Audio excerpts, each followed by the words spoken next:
Class 10th में हम पढ़ रहे हैं दो चरों वाले रैखिक समीकरण युग्म 3.5 प्रश्न वाली का आज तीसरा प्रश्न देखेंगे। तीसरा प्रश्न क्या है एक बार देख लेते हैं। देखिए यहाँ पे जो तीसरा प्रश्न है आपके क्या दे रखा है कि निम्न रैखिक समीकरणों के युग्म को प्रतिस्थापन एवं वज्र गुणन विधियों से हल कीजिए और किस विधि को आप अधिक उपयुक्त मानते हैं। यानी यहाँ पे आपको दोनों विधियों का इस्तेमाल करना है इस तीसरे प्रश्न के अंदर। वज्र गुणन विधि का भी इस्तेमाल करना है और प्रतिस्थापन विधि का भी करना है और बाद में पूछा है कौन सी विधि अधिक उपयुक्त है। ओके, तो दोनों विधियों का हम यहाँ इस्तेमाल कर देंगे। समीकरण दे रखे हैं दो रैखिक समीकरण, तो करते हैं इसको नेक्स्ट पेज पे। ये प्रश्न मैंने ले लिया है और इसको हम सॉल्व करते हैं। सबसे पहले देखेंगे वज्र गुणन विधि, तो यहाँ मैं लिख लेता हूँ। सबसे पहले तो ये देखेंगे कि इसका जो हल है वो अद्वितीय है या नहीं। अद्वितीय हल होगा तभी ये आगे बढ़ेगा। तो यहाँ सबसे पहले मैं समीकरण लिख लेता हूँ। देखिए 8x, समीकरण क्या दे रखा है हमें 8x प्लस 5y बराबर दे रखा है 9। देखिए अब ये जो बराबर 9 है इसको पक्षांतर करके मैं सीधा ही लेफ्ट हैंड साइड में माइनस करके 9 लिख लेता हूँ, बराबर 0 ही कर देता हूँ। इस समीकरण को थोड़ा व्यवस्थित रूप में लिख के ही स्टार्ट करते हैं। तो यहाँ से मैं क्या करता हूँ, इसको हटा देता हूँ और यहाँ देखिए पक्षांतर करके हमेशा आपको जो भी राइट हैंड साइड में जो संख्या है अचर पद उसको लेफ्ट हैंड साइड में लाना है। तो यहाँ पे प्लस के 9 है उसको पक्षांतर करके जब मैं इधर लाऊंगा तो क्या हो जाएगा माइनस का 9 और इधर हो जाएगा बराबर 0। तो देखिए इसको मैं सीधा करके लिखता हूँ -9 और बराबर 0। ये आ जाएगा फर्स्ट समीकरण। दूसरा समीकरण आ जाएगा 3x प्लस 2y और ये जो प्लस का 4 है इधर आएगा तो क्या हो जाएगा माइनस का 4 बराबर 0। ये जो समीकरण है अब इससे हम a1 b1 c1 a2 b2 और c2 निकाल देते हैं। लिखेंगे यहाँ सीधा ही अनुपात ही लिख लेता हूँ a1 बट्टा a2, लिखता हूँ a1 बट्टा a2। अब देखिए a1 बट्टा a2 क्या आ जाएगा, पहले समीकरण का x का जो गुणांक है वो क्या हो जाएगा a1, y का गुणांक है वो क्या हो जाएगा b1 और जो अक्षर पद है वो क्या हो जाएगा c1। इसी प्रकार दूसरे समीकरण का जो x का गुणांक है वो हो जाएगा a2, y का गुणांक है वो हो जाएगा b2 और अक्षर पद है वो क्या हो जाएगा c2। तो a1 बटा a2 लिखता हूँ 8/3। ठीक है, इसी प्रकार लिखते हैं b1 बटा b2। b1 क्या है यहाँ पे y का गुणांक 5 और b2 क्या है 2। इसी प्रकार लिखता हूँ c1 बटा c2 और c1 बटा c2 क्या हो जाएगा देखिए -9 बट्टा है -4। तो इस ढंग से आपके जो सभी अनुपात है a1 बटा a2 b1 बटा b2 और c1 बटा c2 ये क्या है अलग अलग आ रहे हैं। इसका मतलब फर्स्ट कंडीशन लागू हो रही है। यहाँ देखिए चूंकि कि a1 बटा a2 नॉट इक्वल टू है क्या b1 बटा b2, यानी अनुपात है वो बराबर नहीं है। एक तो है 8/3 दूसरा है 5/2 और साथ में ये भी कह सकते हैं नॉट इक्वल टू c1 बटा c2। इसलिए कह सकते हैं लिखेंगे अतः समीकरण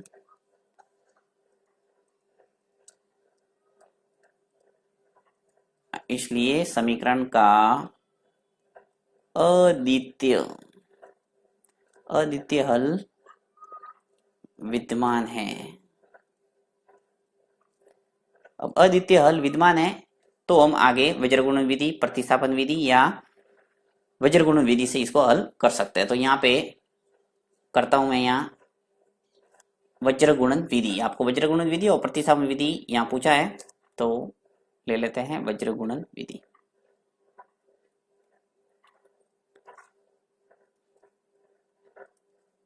एक है विलोपन विधि और विलोपन विधि आपने देख ली है। अब देखिए वज्र गुणन विधि के अंदर मैं क्या करता हूँ, सबसे पहले आपको लिखना है x के नीचे और यहाँ कॉलम बनाना है। इसी प्रकार बराबर y, फिर बनाना है कॉलम, फिर बराबर 1, फिर बनाना है कॉलम। अब लिखने का तरीका मैंने अच्छे ढंग से आपको बता दिया। देखिए क्या करना है इसके अंदर x के नीचे आपको क्या करना है, ये समीकरण है। सबसे पहले तो देखिए पहला समीकरण और दूसरा समीकरण देखना है। इसके अंदर x का जो गुणांक है वो 8 है, यहाँ x का गुणांक 3 है, तो इसको तो देखना ही नहीं है क्योंकि हम x का मान लिख रहे हैं। यानी x के नीचे जब इस कॉलम की पूर्ति करेंगे तो इसके ऊपर आपको हाथ रखना है। ऐसे समझ लो समीकरण आपने लिखे हैं कॉपी के अंदर, तो कॉपी पे हाथ रख लो एक्स के ऊपर और बाकी जो गुणांक दिख रहा है वो लिखना है। देखिए y का गुणांक क्या है 5, तो आ जाएगा सीधा 5। इसी प्रकार y का गुणांक यहाँ क्या है 2, तो यहाँ आ जाएगा नीचे 2। कंटिन्यू ऊपर नीचे लिखना है जैसा आपको दिखता है। फिर अचर पद क्या दिख रहा है, देखिए यहाँ पे -9 और यहाँ है -4, तो कंटिन्यू लिख लो -9 और -4। x का काम हो गया, अब y की बारी।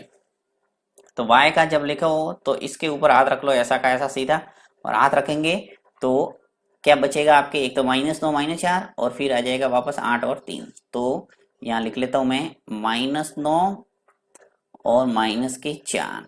अक्षर पद से लिखना स्टार्ट करेंगे, y वाला नहीं लिखना है, ये लिख दिया। अब इसकी बारी 8 और 3 की, तो ये आ जाएगा 8 और 3। फिर एक के नीचे लिखना है, यानी अचर पद लिखना है एक तरह से। तो अचर पद के ऊपर हाथ रख लो, ये कंटिन्यू लिख लो x का गुणांक y का गुणांक, x का गुणांक y का गुणांक। तो यहाँ पे एक के नीचे लिख लेंगे 8 और 3 और 5 और 2। x का गुणांक 8 लिखा, इस x का गुणांक 3 लिखा, उसके बाद में y का गुणांक 5 और 2 लिखा है। हो गया काम। अब हम करेंगे इसका वज्र गुणन, जो x के नीचे क्या आ जाएगा, देखिए 5 का गुणा 4 से करेंगे तो पहले क्या हो जाएगा 5 चौके 20, और ये माइनस है इसलिए आ जाएगा -20। फिर देखिए 2 का गुणा 9 से करेंगे तो 18 आ जाएगा, परंतु घटाना है और माइनस के 18 आ रहा है, क्योंकि 2 का गुणा जब -9 से होगा तो क्या हो जाएगा -18। अब सूत्र का माइनस और है तो प्लस का हो जाएगा ये 18। फिर आगे बढ़ते हैं y के नीचे क्या लिखेंगे, देखिए -9 का गुणा 3 से करो तो क्या कितने हो जाएंगे 9 3 27, तो ये हो जाएगा -27, क्योंकि यहाँ तो माइनस ही आएगा। अब यहाँ पे -4 है और 8 है, तो 8 चौके 32, परंतु यहाँ माइनस है और सूत्र का माइनस, तो माइनस माइनस हो जाएगा प्लस, तो ये हो जाएगा 32। फिर बराबर 1 बट्टा, अब देखिए यहाँ पे 8 का गुणा 2 से करो, वज्र गुणन हो जाएगा 16, यहाँ 3 का गुणा 5 से करेंगे 15, और माइनस के हो जाएंगे 15, क्योंकि यहाँ कोई माइनस नहीं है। यहाँ पे दोनों जगह माइनस आ रहा था, यहाँ पर भी माइनस आ रहा था, इसलिए प्लस हो गया बीच में। 18 के आगे प्लस और 32 के आगे प्लस, परंतु यहाँ पे 3 का गुणा जब 5 से किया तो माइनस के 15 आ गए, और जो घटा दिया मैंने।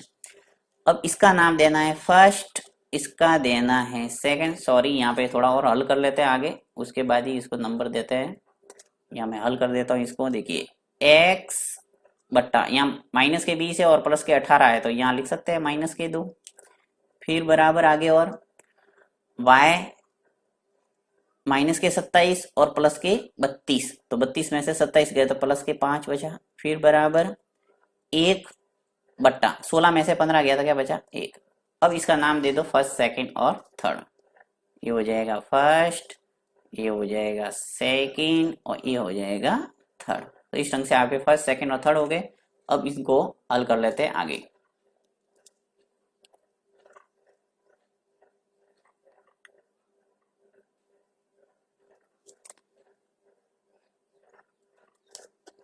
यहाँ हल कर लेता हूँ मैं। सबसे पहले देखिए x का मान आपको प्राप्त करना है, तो ये जो फर्स्ट है और ये जो सेकंड है, सॉरी, और ये थर्ड, तो फर्स्ट और थर्ड से हम x का मान निकालेंगे। तो फर्स्ट एवं थर्ड से x बाय -2, ये मैंने फर्स्ट लिखा है, और थर्ड लिखूंगा 1/1, 1/1। वज्र गुणन करो वापस, 1 का गुणा x से करेंगे तो x आ जाएगा, और -2 का गुणा 1 से करेंगे तो आ जाएगा -2। तो ये हो गया हमारे x का मान, तो x का मान आ जाएगा -2। ठीक है, फिर आगे बढ़ते हैं सेकंड एवं थर्ड से। सेकंड एवं थर्ड, फर्स्ट सेकंड और थर्ड। सेकंड एवं थर्ड से जब करेंगे तो क्या आ जाएगा, देखिए सेकंड लिखता हूं मैं y/5, y/5 लिख लिया। फिर बराबर 1/1, वापस वज्र गुणन, 1 का गुणा y से करेंगे तो y आ जाएगा, और 1 का गुणा 5 से करूंगा तो 5 आ जाएगा। तो y का मान हमारे आ गया 5। x का मान आ गया, y का मान आ गया। यही है हल करने का तरीका वज्र गुणन विधि से। आगे बढ़ते हैं और हम निकालते हैं यहाँ पे प्रतिस्थापन विधि से इसका मान, क्योंकि यहाँ पे दोनों विधि आपको पूछा है तो दोनों विधियों से हल कर लेते हैं। अब करते हैं प्रतिस्थापन विधि। तो यहाँ मैं लिख लेता हूं कि जो प्रतिस्थापन विधि है उसमें क्या करते हैं। देखिए प्रतिस्थापन विधि, वैसे आपने देखा हुआ है कि प्रतिस्थापन विधि में क्या करते हैं, विलोपन विधि में क्या करते हैं और वज्र गुणन विधि में क्या करते हैं। तीनों विधियों से आप परिचित हो गए हैं। अब मैं प्रतिस्थापन विधि में सबसे पहले हम क्या करते हैं, समीकरण का नाम देते हैं। तो यहाँ समीकरण नंबर 1 और ये हो जाएगा समीकरण नंबर 2। ठीक है, इस ढंग से आप पक्षांतर करके लिख लेना। 9 को पक्षांतर करके जब लेफ्ट हैंड साइड में लाया तो -9 हो गया, ये हो गया -4। समीकरण नंबर 1, समीकरण नंबर 2 नाम दे दिया। अब किसी भी एक समीकरण को हल करना है तो मैं समीकरण 2 ले लेता हूं। समीकरण 2 से, समीकरण 2 से ले लेंगे तो यहाँ लिख लेते हैं 3x प्लस 2y -4 बराबर 0। ये समीकरण 2 है।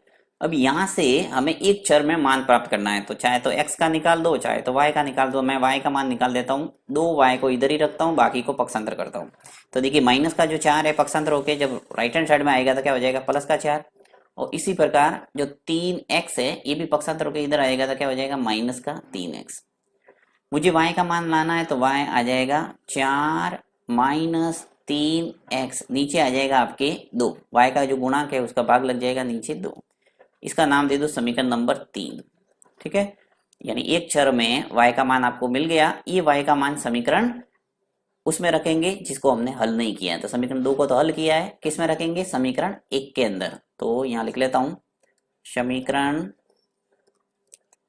1 में y का मान रखने पर, तो समीकरण 1 क्या है, देखिए यहाँ पे लिख लेता हूँ पूरा 8x प्लस 5y -9 बराबर 0। ये समीकरण है। अब जहां y देखेगा वहां मैं पूरा ये मान रख लूंगा 4 -3x बटा 2।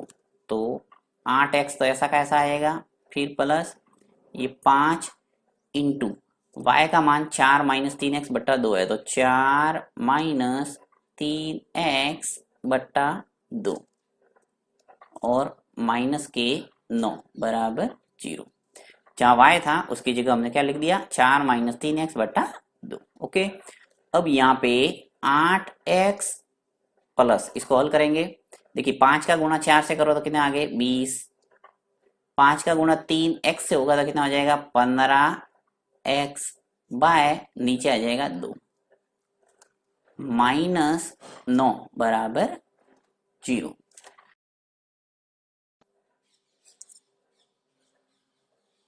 अब यहाँ आपको जो नीचे हर में 2 है और इसको लेना पड़ेगा एलसीएम, तो 2 एलसीएम आ जाएगा और पूरा ये सोल्व हो जाएगा। देखिए कैसे,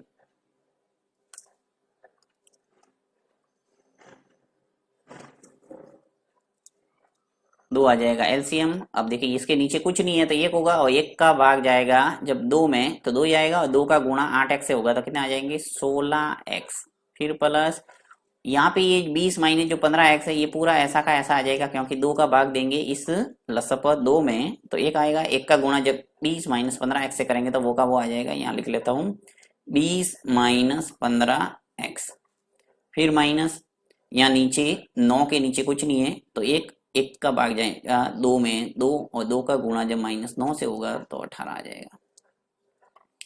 आगे जो राइट हैंड साइड में 0 है ऐसा का ऐसा। अब ये जो देखिए नीचे हर में 2 है और अंश में पूरा ये मान है, ये ऐसा का ऐसा आ जाएगा। अंश में जो हर में 2 है ये वज्र गुणन होगा 2 के साथ 0 के साथ में तो क्या हो जाएगा 0। तो पूरा जो अंश वाला मान है वो लिख लेता हूँ 16x, इसको भी ब्रैकेट खोल के लिख लेता हूँ 20 माइनस 15x और माइनस के 18 बराबर 0। अब 16x है और ये है माइनस के 15x, यानी 16x में से 15x गया तो क्या बचा x और प्लस के 20 और माइनस के 18 यानी प्लस के आ जाएंगे 2 बराबर 0। तो इस ढंग से आपके x का मान निकल गया। यहाँ सॉल्व कर लेते हैं x का मान। तो देखिए x बराबर कितना आ जाएगा हमारे पास, x बराबर आ जाएगा, ये जो प्लस के दो पक्षांतर होके राइट हैंड साइड में आएगा तो क्या आ जाएगा, -2। तो x का मान आ गया -2, जो कि हमारे वज्रगुणन विधि में भी यही आ रहा था, x का मान -2। अब मैं क्या करता हूँ, x का मान समीकरण 3 में रख लेते हैं। तो x का मान समीकरण 3 में रखने पर, x का मान समीकरण 3 में रख लेते हैं। देखिए क्या है समीकरण 3, समीकरण 3 क्या है, y बराबर 4 - 3x बट्टा 2। तो ये समीकरण 3 है, इससे हमारे क्या आ जाएगा, y का मान, y बराबर लिख लेता हूँ 4 - 3x बट्टा 2। ये समीकरण 3 है, इसके अंदर x का मान क्या रखना है आपको, -2।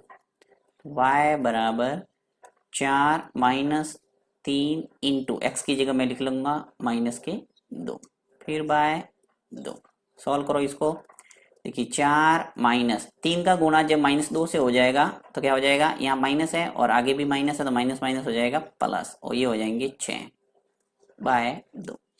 y बराबर आ जाएगा, देखिए 4 और 6 जुड़ गए तो कितने हो गए, 10, 10 बट्टा 2। तो इस ढंग से आपके जो y का मान है वो आ जाएगा y बराबर 5।